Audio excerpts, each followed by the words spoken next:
Hello again, everyone, and welcome back to Reddit Aliens. I'm John, and as always, thank you so much for being here. Good topic for you today. Let's do it. What's the creepiest or eeriest thing you've ever encountered while out in the woods? Please remember to like, share, hype, and subscribe. The walking things that follow you. Almost every day my friend and I used to walk in the woods by his place. When walking, we'd hear the sound of footsteps alongside us, behind us, ahead of us, all around. It sounded like people walking in the woods. If we stopped walking, the sound of steps would stop. If one of us walked and the other stood still, there was no sound of footsteps. We had to both walk. This went on for years. We'd stand still and look everywhere and see nothing. Nothing but the trees. Take a few steps, and we'd immediately hear people walking around us. One day, we were walking down the road instead of in the woods, and we heard the same noise of footsteps from the woods. We looked into the woods, and there was a little tiny bird. It was hopping in the leaves at exactly human walking pace. 2 years of worry for a 4-inch tall hopping bird. They didn't live in my woods, but they were all over his woods. It was nice to solve a problem with a happy ending. More of a recurring experience, hearing sounds near my tent in the middle of the night in the middle of nowhere. My experience and knowledge of the area might tell me that it's an animal, but my ears might be 100% convinced that it's the footsteps of another man walking up to my tent. It's like having a bad trip on drugs. Takes some mental gymnastics to get through. Definitely my least favorite part about solo hiking. Grew up living in rural Arkansas. I lived right on the edge of a town at one point, and a buddy's house was a few miles away. Quickest way to get there was walk along the train tracks. So I'm walking to his house one night, and it's dark. Like dark. Wasn't a moon out, and there's nothing on either side for a good while but dense woods. It's not unusual to hear things running around. For the most part, they're harmless. But when it's pitch black and middle of the night, you don't think harmless. I'm crunching along on the gravel when I hear something crashing through the woods off to my left. I stop walking to listen, and it stops after a second. I start walking along again, and something starts rushing through the brush, and I hear it crunch through the gravel right in front of me and stop what sounds like a few feet away. I froze, and I'm just trying to see anything when I hear loud snorts and it crunches off and into the woods again. An hour later, while I'm sitting in a house with lights on everywhere, I thought about how I wish it was daylight so I could see how close the deer came to me. At the time it happened, all I could think was, this is it, this is how I die. Some horrible monster is about to drag me into the woods and eat me. A few years back, wife and I were taking a night walk. We were bored, she had a knife, and I'm more awake at night like a gremlin. We get up to a canal trail and 2 people pass by, but they're not talking. Talking more like an attempt at sounding like they're having a conversation with random words. Like nothing they say made sense, and they seemed coordinated enough that I couldn't just chalk it up to drugs. So naturally, since I grew up by the woods, not these particular ones however, I shush my wife, we stay where we are, and they pass us, not even glancing at us or acknowledging us. Same pace, always taking mishmash of words. It was terrifying to my wife and I at least.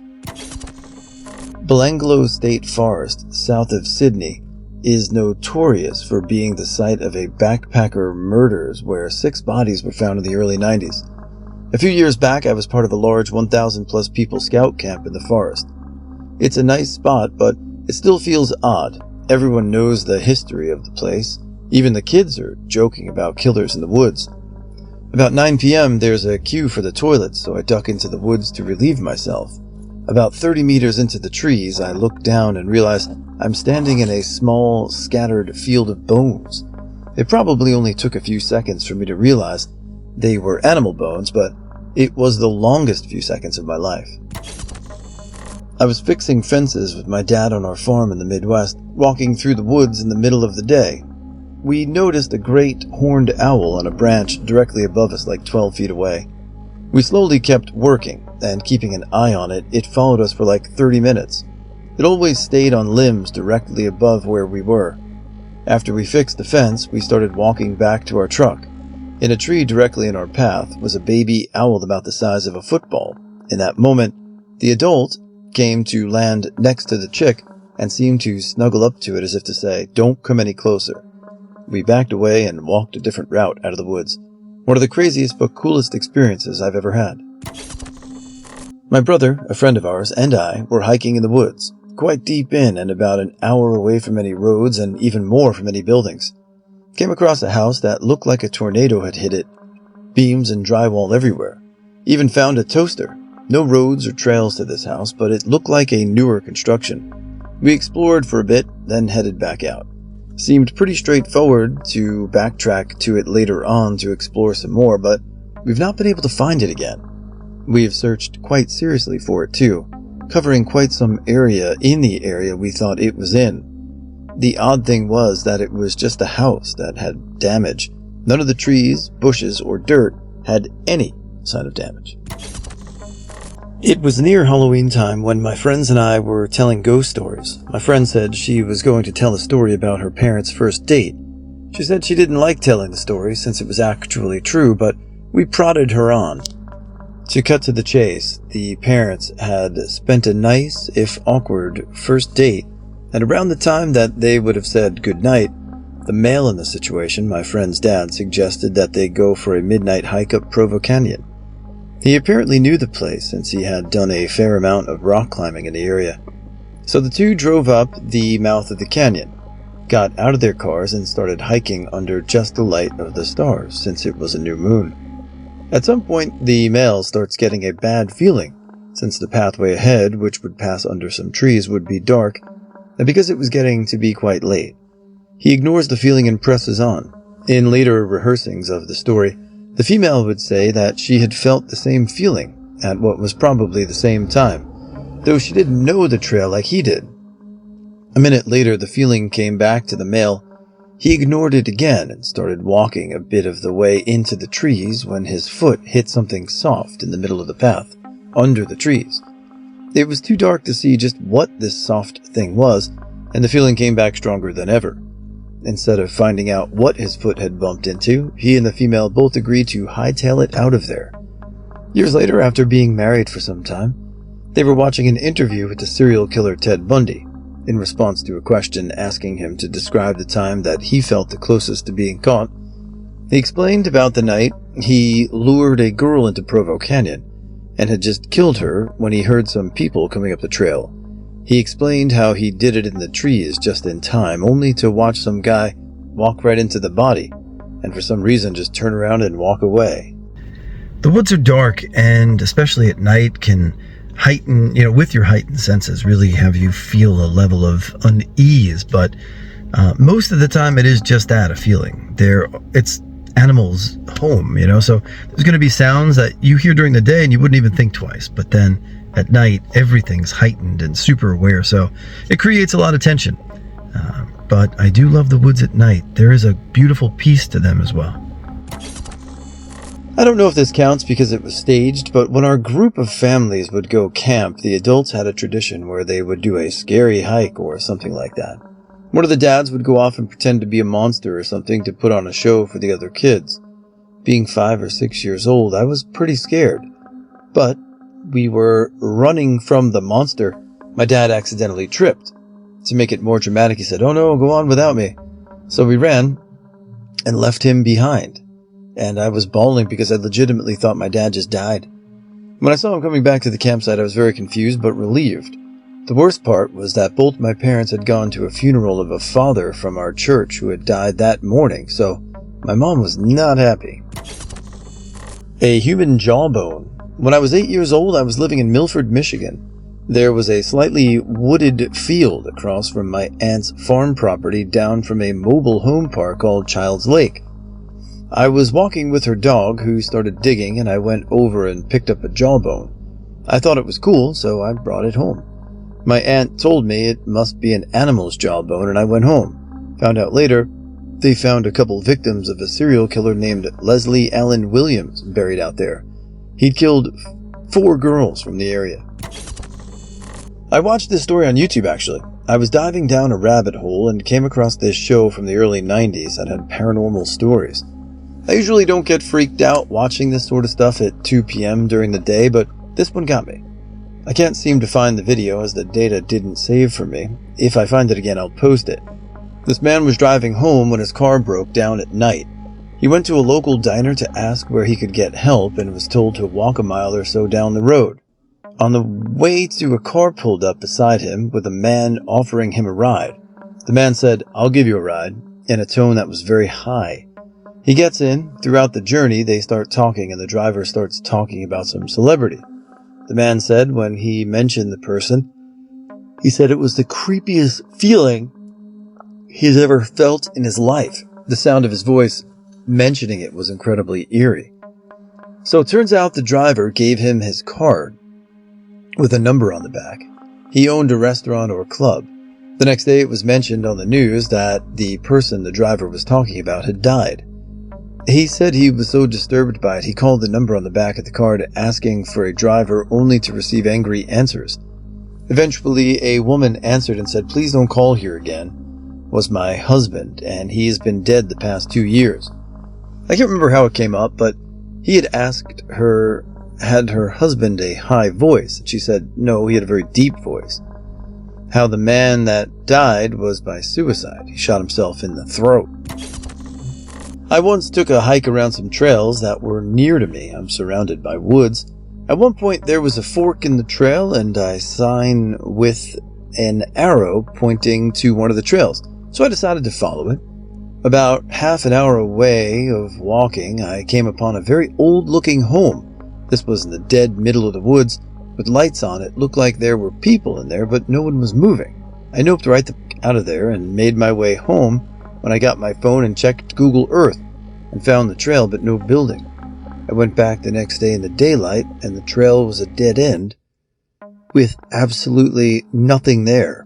It still bothers me to this day. Oh God, this brings me back an interesting one. I was on a fun woodland walk with my son. He was about 4 years old at the time, and a close friend of mine. Taking photos, exploring nature, beautiful summer day. In the middle of the woods, my son found a small pile of old photographs, Polaroid style. It was a collection of them, a mix of family, friends, travel, etc., but nearly all had the same man present in them. A few were labeled Seattle 1981. We found these photos in 2016. The photos seemed to have been hidden in the dirt and covered up in a way. I really hope it was for an art project or film or something, but I still can't shake the immediate dread that washed over me. As if something had happened. Ended the walk early and got ice cream instead. My little brother and I were tossing a baseball around and near dusk at the bottom of our property. 30 wooded mountain acres, way in the middle of nowhere. It had gotten dark enough that we were just about to call it quits when we heard the single most horrifying scream we've ever heard before or since from the trees just beyond the edge of the clearing. Imagine a woman screaming in mortal agony, writhing in the most wretched torment imaginable. Every tortured scream from horror movies, war movies, anything you've ever heard, nothing compared to this. Even now, decades removed from hearing it, the hair on my arms and neck stand up just thinking about it, and it's made even worse by the realization of what it actually was. A mountain lion. Full-grown female mountain lions scream loudly when they're in heat, and it sounds like a human woman being torn to pieces by the devil himself. To hear that 2 kids alone in the dark in the middle of nowhere was about as terrifying as it gets. I'm now 40, but back when I was 14 or 15, my uncle left my parents' chalet for a few weeks deep in the wilderness north of Quebec. Took bloody ages to get there. No civilization, no neighbors for miles. I love that place. Huge terrain, and best part of all, there was a river running through the terrain. The water was cold and crystal pure. Came directly from mountains, I guess. The river has a really strong current, too. In the deepest, I had water at about my torso, maybe 4 feet deep, and it was impossible to stand against the current. One day I grabbed my floating board and decided I'm going to hike along the river on the shore for a good while and eventually just hop on my board and let the current take me back to the chalet. I never really thought about what was in the woods. In all my time at the chalet, I seen a bunch of deer and a couple of brown bears, pretty much it. Bears can be scary, but they never really do anything. None of that passed my mind when I started hiking. There was awesome sights on the hike. Saw a baby bear drinking water in the river on the other side of the shore. So cute. Then I remember mother bears are always with their cubs and super protective. I was a bit scared, to be honest. But when the mom came out of the bushes, she looked at me, barely noticed, and walked back away into the forest with her cub. I wasn't even a nuisance to her. Me and all my 120 pounds when wet, skinny kid didn't stress her at all. I walked for hours carefree. What's the worst that could happen? Can't get lost, I just followed the river back to camp, friggin' idiot. I get to a spot where trees and branches start to get hard to pass by and water seems pretty deep. I want to remain as close to the river as possible, not to get lost, but I cannot pass.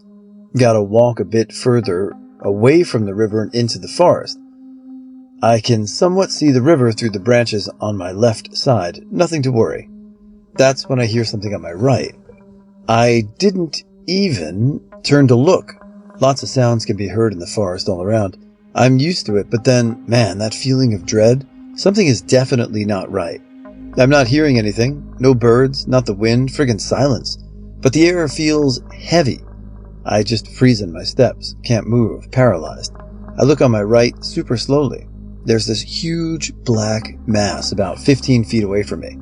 Two bright little round glowing yellow eyes in the middle, and that thing is not moving at all either. Both completely immobile, me and it. As I look at it more, it's a friggin' wolf. Pitch black looking wolf. It was bigger than the mama bear I saw earlier. Why the is it not moving? And the only thing that came to my mind was one day when one of my cats was playing outside. I remember seeing and laughing as my cat became super immobile. I called it and it didn't respond and noticed the cat was preying a bird not far away. The cat moved slow into position and then darted at the bird. That's what crossed my mind, but I was the bird. 15 feet away on my right, the wolf, still immobile, looking at me. About 10 feet on my left, the river, but there were tons of branches and bushes in the way. F it. I sprinted through the bushes and branches, smacking my face a dozen times. Got minor cuts on my arms and legs from running directly through bushes and just dove in the river. It was pretty deep for that side of the shore, and my little floating board I swam to the middle of the river and the current took me right up. I don't even know if that thing came at me as I got away or if I scared it. I never looked back. I told my uncle about the friggin' huge wolf. He laughed at me, saying in all the years he's been at that place, he never saw a single wolf. That there's no wolves in that area. Must have been my imagination. I often see those goddamn tiny glowing dots eyes whenever I'm in the forest. I was walking my parents' German Shepherd at like 11 at night. They live in a really safe neighborhood and she was pretty aggressive, so I felt safe. It was the dead of winter, one of those nights where the snow is deep, the air is crisp, and everything is so silent. The sky was pretty clear and most of the houses had turned off their lights so you could see stars. We walked past the playground at the nearby elementary school and went into this large field past a short line of trees. In the day, you could see maybe one or two houses through the trees, but not at night, just a faint, soft glow that rose up in the distance. The field was tucked into the middle of suburbia, but felt much more open and vast in the night. A big chunk of the field was a pond, a marshy area that laid along one side of the path we were taking. I liked trying to pick out constellations there. We were walking my dog, was loving all the outdoor time without other dogs around. I was really enjoying the peace. I'd found Orion's belt. Suddenly I noticed a red light from the corner of my eye. It was a spot like a laser point in the middle of the frozen marsh. I couldn't remember if it had been there before or if it had just appeared. It wasn't coming from a source through the trees, and the angle of it seemed to be coming from a few feet off the ground. I stopped immediately. The dog didn't notice, even when I called her attention to it. For some reason it felt ominous.